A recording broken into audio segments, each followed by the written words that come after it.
aywa Chérif invité bi kon mbokk yi Mamadou Moustapha Diagne mooy directeur de la formation et de la communication ci ministère de l'éducation nationale sëñ Diagne ginnaaw kon bi ñu la dalalee ñu ngi ko doon wax sànq rek ci situation fii ñu toll premier trimestre bi pare nañ ko ndax gone yi jàng nañ ñetti weer. ubbi woon nañ novembre jël nañ nag li naan bër. ba nar a tàmbali kon semaine bii di ñëw ci jamono yoo xamante ni kon gisoon nañ année 2020 bi déjà compliqué woon na ci système éducatif bi ndax liñ toogoon ak niñ réaménagé calendrier bi ñu reprendre situation bi ci école yi rawatina période deuxième vague bi est-ce que am na ay cas am déet. waaw jërëjëf Chérif. ñi ngi sant yàlla bu baax parce que li ci ñëpp doon ragal. amu ci ndax xam nga 4 millions ñeenti millions ci ay élèves nga leen di dajalee. ci jamono joo xam dañuy tere dajaloo. donc te booba léegi def naa ni ñeenti cas lañ ci wax yoo xam ni ci élèves yi. wax jàngalekat yi. malheureusement am nañ ci benn soldat boo xam ni. muy directeur d'école bu nekkoon Touba Toul moo ci génn àdduna. te moom sax dafa amoon feebar dafa yoroon li ñuy wax comorbidité. comorbidité la amoon. voilà c'est ça. donc te li ci ëpp aussi li ñu xamul mbir mi du jógee ci école bi. fi muy jógee day jógee ci kër yi dem ci l'école bi. kon war nañu sant yàlla bu baax parce que bu fekkoon tey jii mbir mi dugg na ci école bi comme ni ñu ko ragalee. li wér te wër mooy kon kii di liir bis bu nekk cas yi du wax ay 400 wala 300 cas. kon ay milliers de cas lay wax. comme France am na ñu fi duggoon benn école privée Notre-Dame ñi gis nga coow li bari woon na loolu situation bi fu mu mujjee. xam nga déjà sénégalais bu am coronavirus. loolu de information parce que coronavirus bi bàyyi fu président de la république bàyyi fu premier ministre. kon nag ñun baasu lay jarta wax alors il est tout à fait normal que de temps en temps ñu am cas parce que xale bi nekkoon foofu ngeen di wax ay parents ñoo ko wàll. kon ca kër ga la ko jëlee. ah waaw mi ngi noonu même Touba Toul am na jàngalekat boo xam ne yàlla dafa dof mu dugg indaale ko ci biir école bi. li doon ragal ñu ne école bi mooy nekk fa mbas mi di jóge dem ci kër yi c'est l'inverse kon nga bëgg a wax. xam nga sax am na kaay mu wax la xam nga au 16 mars 2020 bi ñu tëj école yi ñu ngi woon ci 27 cas au 25 juin 2020 bu ñu ubbi école yi Sénégal keroog lim na 104 cas. am na étude bu wane nii OMS moo ko def organisation mondiale de la santé que xale yi ci école bi ñu wàllante nekkul lu yomb xale yi aussi wàllu mag ñi comme ni ñu koy waxee nekkul lu yomb. mais li ñu constaté mooy surtout deuxième vague bi école bi reprendre en novembre affaire bi courbe bi di. mais non dañ koy wax rek. dama ne fekkante ne bii loolu la dama ne fekkante ne bii loolu la. normalement tey jàngalekat yu bëri dañ leen war a confiner. ñoo ngi dégg sax Abdou Fati ñu ngi naan ñoom ñu ngi d'accord pour ñu tëj école yi. xam nga moom la wax sànq tëj école yi amul benn étude scientifique bu mën a nii mooy wàññi corona bi te wax naa la sànq ni xale yi seen wàllante yombul xale yi wàll keneen yombul wàll leen aussi yombul ça c'est des études scientifiques yoo xamante ni bi c'est avéré. xam nga ko wàll mag ñi leen wax mooy surtout bu nekk asymptomatique et cetera du mën naa bañ a def siñ ci ñoom mais. lu leen sonal ay sàcc lay def ak yooyu waaw loolu lañ ciy bañ. mais xale yi boo tëjoon école yi foo leen def. dañu waxee dëgg yéen ngi yomb ci terrain yi non xam nga école te tëj nañu ko fi mu nekk nii xale yi ñu ngi ci terrain football yi ñu ngi ci baby foot yi ñu ngi ci mbedd mi parce que xam nga koo xamante ne bi xale amul kenn ku mën a téye say xale ci si kër 24 heures sur 24 parce que aussi il faut qu'on regarde la réalité en face kon xale yi sax ñi ngi ëppee donc ñi ngi nekk à l'abri à l'école que sax ñu nekk ci mbedd mi parce que mbedd mi amul protocole sanitaire y a pas de protocole sanitaire. mais protocole sanitaire boobu sax Chérif mi wax est-ce que mat na ci école yëpp parce que gis nañu quand même début corona bi ni mu meloon taxawaay bi dañu gis ne dafa wàññeeku da ngay dem ci classe yi respecté wuñu distanciation physique surtout boo demee ci école publique yi mais protocole sanitaire bi lu ci mel ni gel hydroalcoolique beeg raxas beeg yooyu yu bëri gisatuñ ko en fait. waaw amoon na relâchement bi mu amee relâchement ministère la jël 1 milliard dugal ci école yi pour ñu mën a jënd ay mbir ay produits rek yu demee noonu ba pare jaar 5 millions de masques joxaat école yi renforcer leen ba loolu bokkul ak masques yi leen joxe woon bi ñu école di ubbi nga xam ne daanaka mat na 15 millions donc c'est dire que li ñu war a def ñu ngi koy def maintenant directeur d'école bi principal collège bi wala proviseur lycée bi moom moo am pour surveiller ay élèves am parce que ministre bi mënul dugg ci classe bu nekk di wax takk leen seen masque. relâchement amoon na mais bi mu amee aussi vraiment ministère bi li mu waroon def pour que vraiment ñu delluwaat à la. donc ci defaat nañ ko gars yi dañ ko luubal ba parce que li ñu nemmee ko mooy surtout dans le privé certaines zones. mooy protocole sanitaire bi respecté wuñ ko ndax gars yi amul ay jumtukaay yu tax ñu respecté ko. xam nga parfois aussi ay lavage mais ak produits yi nga xamante ni moom lañ war a yor ak xam nga parent d'élève bu nekk école ou sans école war nga jël sa doom masque 100 francs lay jar sëñ bi masque 100 francs lay jar boo amee 2500 di nga am 50 masques parce que aussi nekkul ni ministère moo war a def lépp. non du masque yi xam ne wax yow masque yi. maa ngi ñëw amul du gel du thermoflash du masque amul lenn luñ dugalu ci école yi sans compte nag li collectivités territoriales yi joxe. donc ak li nga xam ne ay particuliers lañ di ko joxe vraiment loolu moom du prétexte suñu problème moo doon que vraiment ñu yokk surveillance bi ci l'école yi. Diagne école yu bëri li ñu constaté mooy déjà problème mu ndox mi nga xamante ni moom moo war a tax ñu raxasu dafay manqué. wanag yi même les toilettes là. ça pose problème boole ci nag pléthore bi nga xamante ni mooy dankaloo xam nga dañ leen distanciation physique. ay carte portable banc. voilà yooyu tamit day loo xam ne day ko compromettre politique bi nas ngir xeex rassemblement. waaw xam nga pléthore boobu du tax kii virus bi circuler parce que ñun avant ñuy ubbi école bi dañoo waxtaan ak ministère de la santé xam nga bee passé ñoo defoon distanciation physique boobu 550 000 élèves la ñu am bii ñu am 4 millions d'élèves il fallait un choix ndax xale yi dañuy toog ci école bi wala dañuy toog ñu ne non war na mën a nekk te dama ne la bu fekkante ne bi dancaloo boobu day indi wàllante bu gaaw bi li wérte wóor kii liir cas yi dama ni par milliers de cas lay lire parce que encore une fois 4 millions d'élèves la li ci nekk nag mooy dafa am responsabilité individuelle xam nga benn tey école boo xamante ne bii problème mu ndox école ci communauté la nekk man jàngal naa ci école boo xamante ne bi lee fële ci Njeefuñ Paal mais bu ñu am ñu woon ndox am woon robinet amul dara population yi suñu xëyee ñooy ñëw duy barigo yi parce que seen doom ñoo fay jànge te école bu nekk am nga conseil de gestion autour. école bu nekk parents yi dañuy def ay frais donc d'inscription wala ñu def ay coopératives donc nekkul li état bi war a def lépp loolu aussi il faut mu leer parfois benn barigo ndox kooku du problème ci Sénégal loolu aussi du ministre de l'éducation nationale mooy dem la doyul barigo ndox boobu. loolu il faut que tamit nit ñi changer seen comportement changer seen attitude bàyyi tàllal loxo bi. nekkul ne état moo war a def lépp état mënul def lépp. bu defee le minimum bu la joxee ñaari masque sa papa war na mën a jënd benn masque wala maire ba war na mën a jënd ay masque wala population jënd ay masque mais ndox vraiment ay yooyu pour man ay détails la yoo xam ni parfois dañ koy wax pour jéem a tëj école yi mais li wérte wóor école yi moom dafa ñan ñoo bëgg tëj école yi non xam nga ñu bëri fii am na ñoo xamante ni bi ñu waxee sax daaw yéen a ngi fàttaliku 25 juin bi dañu suñ demee enseignants yi dañuy am corona xale dañ dee lu yëpp yàlla def ko organiser suñu examen kenn déggul donc ñoom c'est les mêmes. mooy syndicalistes yi. oui c'est les mêmes.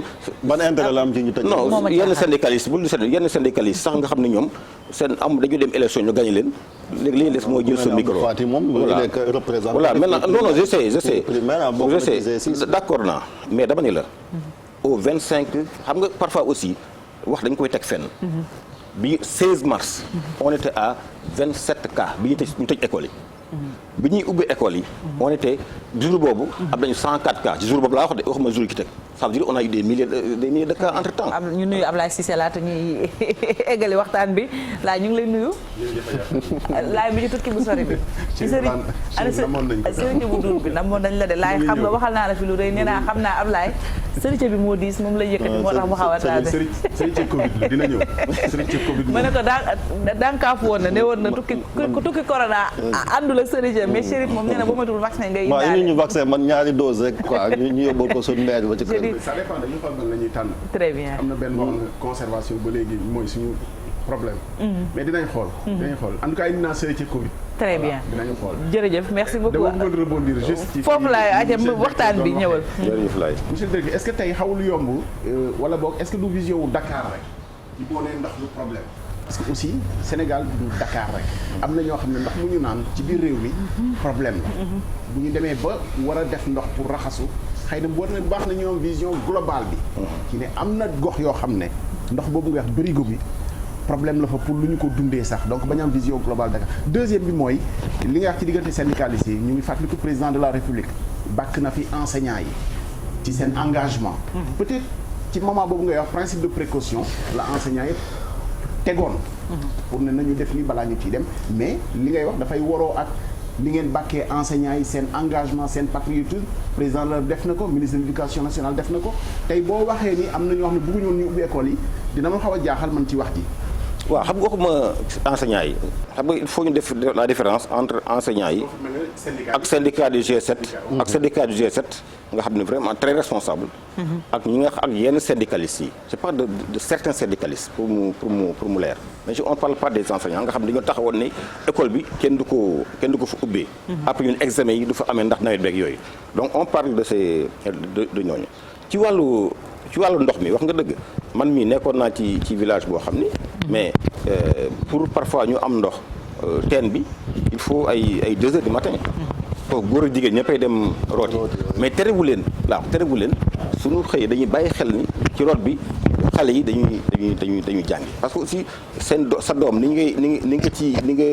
nga ci war a gën a sonn parce que am na ay efforts yoo xam ne yaa ngi koy def ci ay ndawtal yaa ngi koy def ci ay jaxal yaa ngi koy def ci yooyu donc war a ci def ci sa doom parce que jàng amul fay jàng moo amul fay te loolu al wax responsabilité communauté bi école bu nekk am na conseil de gestion nga xam ne parents d'élèves ak donc enseignants ñëpp ñoo ko séq pour waxtaanee l'école bi mais parfois aussi vraiment Ablaye da ngay gis ay situation yoo xam ne da ngay yéemu ci yàlla duy benn barigo pour école kii nekkul lu compliqué lu mu compliqué waaw c'est vrai que nag am na ay situation yi kii mais nag école dafa nekk une surpriorité dafa war a nekk une surpriorité mais monsieur le directeur xam nga cas boobu ngay wax peut-être cas isolé la mais bu ñu xoolee de façon générale ñàkk ndox bi ñuy wax loolu réalité la te je crois que du duy benn barigo ñetti barigo mooy régler problème bi boo demee gis école boo xam ne effectif bi primaire la ñu ngi ci peut-être 1000 ou 1000 et quelques foofu askan ba mënuñ faroon ndox bu leen doy problème bi en fait mooy régler wàllu assainissement bi ba ñoom ñu mën ci nekk ci ay conditions je pense que te loolu mooy ay kaawu école yu bëri yoo xam ne nemmeeku nañ ko fii Sénégal. non d'accord naa parce que école yu bëri am na benn programme bi wax fast track dañu ko tabax bi intégré ci ay yu demee noonu ndox wala ay même ay blocs d'hygiène ay toilettes du fa am loolu on le reconnaît ñu ngi koy corriger pour que réhabiliter yenn écoles yi ba nga xamante ne bii day sax moo waral programme réservation abri provisoire yi nga xam ne ngay mur de clôture bloc d'hygiène ak ndox ak yu demee noonu yëpp indiwaat ko ci mais loolu aussi c'est inhérent à un pays vraiment sous-développé parce que Sénégal aussi il faut pas qu'on fasse comme si on était en France ou aux États-Unis on est au Sénégal avec nos léegi comme vacances scolaires yi ñu ngi ci est-ce que yéen di ngeen ci profito ngir maanaam comme gone yi fréquenté na école yi 3 mois ñu raxasaat ko nettoyer ko comme ñi ko enseignants yi tamit sàkk ko waaw xam nga am na sax lu mis indiwaat mistala mooy ce qu'on appelle le comité interministériel parce que mbas bi mu commencé on a fait un comité boo xamante ni ministre yi ko seex école bi yëpp ñu ngi ci même assainissement mi ngi ci biir comité boobu donc loolu ñëwaat na maintenant ci biir vacances parce que ak mbas mi vacances ou pas vacances set dafa war léegi constamment donc li wërta war mooy daañu ci profité pour def les réglages maanaam ci ndox mi ñu koy waxee ci wàllu set yi wàllu désinfection daal di nettoyer waat defaraat ba mu baax balaa xale yi ak enseignants yi di ñëwaat mais loolu laa la wax ni dafa am responsabilité boo xam ni c'est à la base parce que nag l'éducation dafa am ay compétences yoo xam dañ ko décentraliser lu bëri ministère baa ngi koy def mairie ba moo ko war a def wala conseil départemental non kaay mi wax la nag 11 à 15% de notre budget est transféré directement aux collectivités territoriales nit ñi na xamuñu ko boo gisee maire bi naan waa jënd naa ay fournitures ak yooyu ci sunu budget lañ jël jox leen kon budget éducation xam nga ñu bëri nga defee ne budget mais déedéet éducation mooy jël xaalis transféré ko donc les municipalités transféré ko les conseils départementaux pour que ñu mën a def face aux dépenses liées à l'éducation loolu aussi il faut mu leer moo tax parfois daf leen a war ñu defar ay miir daf leen a war ñu jënd ay fournitures daf leen a war aussi ñu jënd ay masques nekkul ci seen taxes yooyu la ñu ko jëlee c'est des budgets que nous le transférons loolu également foog mu leer gis naa ne aussi inspectrice d'académie bu Dakar moom jël na bu ñu reprendre mesure mooy ñaari fan yi nga xamante ne talaata la ak alxames yi gone yi doon jàngi woon au lieu ñuy wàcc di ñibbi kër ga ñu def li naan journée continue su ko defee kon ñu def école bi rek benn yoon bala ñuy dem di dellusiwaat di éviter que waaw jaadu na parce que ak couvre-feu bi sax xam nga ki jógee Guédiawaye di jàngee Lamine Gueye am na nu mu demee mais boo moytuwul 21h ci àll bi la koy fekk. dafa loolu jaadu na et même ci pour pandémie bi xale yi dugg ci oto yi wóorul sax parce que oto yi parfois aussi dañuy waxante dëgg rek mais bu ñu gisul policier lu leen neex la ñuy def. je pense que loolu aussi dafa nekk mesure boo xam ne jaar nañ parce que transport Dakar nekkul comme transport Xombol. c'est pas la même chose parce que fii déplacement yi dafay jafe je pense que c'est une bonne mesure. boo xamante ne bii Dakar dafa war a am ay dispositions yu ñu fi jël. sànq yaa ngi naan yokk surveillance bi. gis nañu relâchement bi. c'est général ba deuxième vague bi daf ñëw jëlee kaw Chérif mi ngi naan cas yi ñu ngi yokk démb on était à 400 des dizaines de morts naka ngeen war a surveiller xale yi ci école yi mais surtout wàllu sensibilisation parce que ku nekk xam na ne xale. Il y a pas plus intéressant comme relais. waaw mbir mi je pense que xale yi xam nañu mbir mi du leen rey ça ils sont conscients de ça. xam nañ loolu. xale yi boobu ak jeunes yi. ils savent que affaire bi ñi am yenn feebar yi. ak mag ñi lay sonal. ils sont conscients de ça moo tax ñoom pour ñoom affaire bi garawul mais nag il faut ñu xam ni benn bakkan. dafa rëy d'ailleurs sax ci comité interministériel bi li ñu wax mooy cette fois-ci daañu gën a yokk sensibilisation bi nécessairement sax on est en train de faire un programme boo xam ne ak télé yeeg rajo yi pour gën a yokk sensibilisation ci xale yi mais li ñuy wax li ministre wax mooy ñi nga xamante ne bii ñoo nekk en contact direct avec les enfants et les jeunes les élèves muy principaux yi muy proviseurs yi muy directeur d'école yi muy enseignants yi ñoom seen rôle mooy gën a waxtaan ak xale yi parce que wax dëgg parfois da ngay yéemu ci yàlla day jël masque bi def seen poche jël ci masque bi def ci sac bi boo ko wax dama ko fàtte kër ga loolu également il faut ñu wax ci xale yi que ñu gën a sévère ci mesures yooyu parce que même bu ñoom bu leen dul gaañ dafay gaañ seen yaay seen papa ñi nga xamante ne bi dañoo feebar et enseignants yi nga xamante ne bii sax ndeysaan ñoo nekk ak ñoom parce que li ñu gën a craindre foofu mooy jàngalekat lañu gën a tiit que sax xale yi donc encore une fois vraiment xale yi dañu xam ni ay citoyens lañu donc li war mag ñi moo leen war te comme ñoom jàng nañu xam nañ li xew monsieur le directeur man laaj bi xëy na dama lay laaj nga tontul àdduna bi c'est pas prétentieux mais xam nga début bi OMS ci boppam moo tëjlu woon école yi parce que wax ni gis nañ ni feebar bi ndaw yi ñoo koy gën a propager école àdduna bi ñu tëjee loolu la woon entre-temps qu'est-ce qui a changé parce que wax nga ko léegi xale yi dañoo xam ni duñu dee ci feebar bi conception la bu ñu gëm bu ñu leen wax c'est ça mais li taxoon ñu tëj école yi pour bañ wàllate bi mu ngi fi ba léegi parce que mu ngi propagé wu manifestement te daf mel ni fii dañu continuer gëm ni l'école est presque un sanctuaire imprenable par le Covid c'est-à-dire jàpp ni presque Covid amu fa alors que ñu ngi koy tasaare est-ce que loolu nekkul li tax mu gën a aggravé wu parce que cherche nañ ci événement yi fi jaar bu dee événement religieux la ñu ne génn nañ ci te cas amul mais école bi mu ubbee aussi am na gis nañu ni mu demee est-ce que du loolu moo ko propagé. xam nga Abdoulaye dama la wax léegi ne y a des écoles tëjoon nañ ko on avait fermé les écoles au 16 mars ñu am 27 cas ñu tëj école rap. comme partout dans le monde d'ailleurs. voilà mais bi ñu ko ubbee bu ñu ubbee école 25 juin on était jour boobu on était à 104 cas sans compter les 100 avant. ça veut dire on a eu des milliers de cas même bi ñu ko tëjee ça veut dire que amu ci incidence parce que wax naa études yu sérieuses moo wane ni wàllante xale yu yombul. ça c'est des études vraiment scientifiques. yóbbu ci kër yi nag. waaw yóbbu ci kër yi. même xale wala mag yombul élèves yi ñu yaakaar ne bu ñu demee dañuy wala mag loolu yombul. parce que loolu su doon am dama ne nous sommes 4 millions ils sont 4 millions les élèves là 4 millions.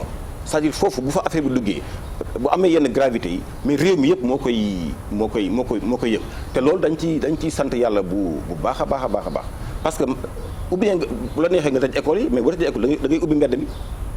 ñun ñëpp soo demee chaque ngoon xale yaa ngi football ñu ngi basket ñu ngi ci mbedd mi bëri ñu ngi ci kaw jalu suuf yi li ma la wax ni dama ci teg suma bët alors à l'école il y a un minimum de protocole sanitaire il y a un minimum de surveillance lu mu kii même si de temps en temps on a des relâchements mais boo ubbee mbedd mi moo gën a graaw fuuf que li nga xamante ne bi moo xaw ci l'école yi encore une fois vraiment école bi moom bu ñu ko jiiñ affaire propagation virus bi. fi ma doon waxee mooy dafa mel dafa am ñaari modèle école. benn bi xam naa ko. am na école yoo xam ne ils sont dans une presque transparence totale. même avec les parents. da ngay jot sax mailing tout le temps lay wax ni am na cas diw am na sa doom bokkul ci contact ak yeneen. mais école yi ñu gën a xam def naa est-ce que loolu am na pour sensibiliser sax parents yi pour xam ni sa doom. bi mu demee ci classe am na cas. ngeen gën a moytu ci kër gi loolu su amul. gis nga day am rupture information pour nit ñi société bi yëpp mën a fàttaliku. waaw il faut faire très attention ci cas yi parce que man semaine bi passé dafa am journaliste moo woo ne ma am na école boo xam ne 30 cas la am ma tiit mais quand on a vérifié parce que dans chaque zone am na ñuy wax médecin chef de district. ñun ñi am nañ point focal docteur Dia buy toppatoo loolu chaque jour dañu xool ndax école bi corona dugg na fa dugg fi souvent da ngay vérifier ay cas du am. te it malheureusement. corona bi day jóge ci kër yi dem ci école bi. en fait du jóge école bi dem ci kër yi c'est-à-dire que xale yi seen parents dañ leen di walla c'est ça la vérité malheureusement donc mais encore une fois daal nit ñëpp sensibiliser et puis ñu ngi woo vraiment syndicats yi woo jàngalekat yi woo société civile bi woo surtout presse bi que lii dafa nekk xeex boo xamante ne bi il dépend du salut de tout le monde. kon nekkul loo xamante ne bii dañ ko war a werante dañ ko war a donc approche bi maanaam responsabilité la war a doon. parce que affaire bu dund ak dee la te bis fu nekk am nit ñaa ngi dee te ñu xam ni corona bi moo leen di rey. lu mel noonu soo amee nag réew mi day def benn dànk parce que mi ngi mel ni Casamance dañ ci war a jàpp ñun ñëpp wax ci benn kaddu wax ci école bi. dañ ci war a jàpp ñun ñëpp wax ci kaddu parce que xam nga li gënoon a yomb fekk aussi ñin ko dénk yor ko yor bu baax parce que buñ la dénk aussi da nga yor leen wax Chérif Chérif xam nga daaw lu gënoon a yomb ministre Talla bi affaire bu ñëwee mu dem tëj école yi le président caabi yaa ngi léegi nag dañu bàyyi ba affaire bi wàcc ñu kii loolu de responsabilité xam nga li gën a toog fii di expliquer te yoon école bi kay gën a yomb tëdd suñu kër naan suñu attaaye bu ñu piqûre nit ñi ba pare parce que man jàpp naa ne vaccin rek mooy faj affaire bu ñu piqûre ñu ubbiwaat suñu école mais loolu catastrophe la parce que ren par exemple bu fekkoon te tëj nañu école yi daaw am na 400 000 xale yoo xam ne dañu war a dem CI fu ñu leen def duñ ko mën a def tey jii xale yi dem yëpp en Europe en Amérique dem jàngee ndax am nañu bac mais fu ñu def am na xale yoo xam ne daaw dañoo doublé woon war a def reprendre bac wala BFM donc yu mel noonu conséquent moo tax ñu ministère la ak ministère bi décidé que vraiment malgré problème bi malgré risques yi nañ ci dem et je pense que même presse bi ñu journalistes yu bëri ñu ngi leen ci gërëm ñëpp comprendre nañu ni donc Sénégal yi tax foo xam ne il faut qu'on soit debout mais lu ñëw rek ñu bëgg a sëgg alors que partout ils ont développé une résilience may la daaw bu ñu def woon nii catastrophe lay doon ci réew mi et puis on aurait jeté presque 400 et quelques milliards de budget ci fenêtre yi donc yooyu laay wax ni école bi dëgg kenn du ko fawee ñun ministère de l'éducation nationale muy président de la République mais santé enseignants yi santé élèves yi man sama doom école publique la nekk bu xëyee takk marché dem jàngi donc xam nañ risque yu ñuy jël mais nag jar na ko jërëjëf léegi xanaa bal ñoo tëj chapitre njàng mi parce que da nga yëngatu ci wàllu politique tamit mooy enseignants yi tamit li ñu bëgg mooy danoo nemmeeku ne gouvernement bi bëggut waxtaan ndax daanaka monitoring amatul di bën fi éliminer premier ministre Cheikh Kanté doon woote waxtaan moom dafa mel ni bën ko falee moom it beneen dooma tànk ba léegi amut kenn mu mel ni kon ñi ngi ne ministre bi nga nekk wàllu fonction publique Mariama Sarr yi nga war a signé li nga xamante ne mooy seen avancement amut Talla tamit mi ngi toog yéen dénk wàllu logement di Ablaye Sow moom bën ko falee ba léegi ubbeewul mu mel ni kon menace am na ci stabilité système bi fii par exemple am na tendance wala. xam naa après foofu la ñuy jublu su paree ci question bi ñu dugg.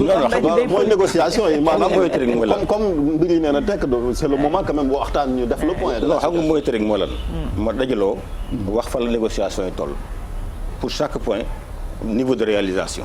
est-ce que c'est fait est-ce que c'est en cours ou kii loolu yàqul dara que chaque jour ministre yi ngi recevoir syndicalistes yi sama ministre Talla mais malgré kii man assisté dans 3 réunions yoo xamante ne ñu nag G7 dañuy toog ñu waxtaan mais nag il faut faire très attention ci syndicalistes yi wax parce que ñun amuñu droit selon réalité recevoir syndicalistes yi nga xam ni amuñu 10%. C'est ça aussi la vérité mais G7 bi nga xam ne ñoom ñoo gagné. ñoom la AIT bi wax ñooñu justement ñooñu parce que de représentativité. non mais ñooñu ils sont représentatifs parce que Abdou Faty mi ni wax ci G7 la bokk. bay la boo jëlee réunion bi mujj ak ñoom Abdou Faty dafa réunion bi mujj ak ñoom Abdoulaye Ndoye ak ñooñu ci weer ak nangam lay toll c'est-à-dire on les reçoit. Les directeurs reçoivent parce que problème bi du ay recevoir. problème bi mooy régler problème. est-ce que ñu ngi régler est-ce que yéen a ngi concrétiser moom lay wax tey jii boo demee ci CRFPI il y a presque 3000 instructeurs adjoints yoo xam ñu ngi leen di former ci négociations yi la les rappels les mises en solde les donc avancement yi mais chaque année chaque mois weer da ngay gis benn enseignant boo xam day dem ci salaire am fekk 3 millions 4 millions 5 millions mu dem jënd ciment commencé tabax loolu c'est chaque weer les mises en solde aussi chaque weer enseignant bu nekkoon contractuel nekk fonctionnaire ça continue maintenant nag mën nañoo bañ a d'accord ci rythme bi ndax gaaw na ndax gaawul loolu lañ koy waxtaan mais ku la wax ni gouvernement bi deful dara loolu am na enseignant yoo xam ne boo leen ko waxee sax enseignant bi nekkoon bee passé contractuel weer bii mu nekk fonctionnaire ak tous les avantages yi boo nekk gouvernement bi deful dara ci enseignant bi dem tey jam jot 5 millions ci weer bi laa wax de weer bii nii 5 millions 6 millions salaire am boo nekk kon protocole d'accord bi gouvernement bi la ko ci mais ñi ngi koy respecté benn point daal laa xam ne moom lay déglu de jaay non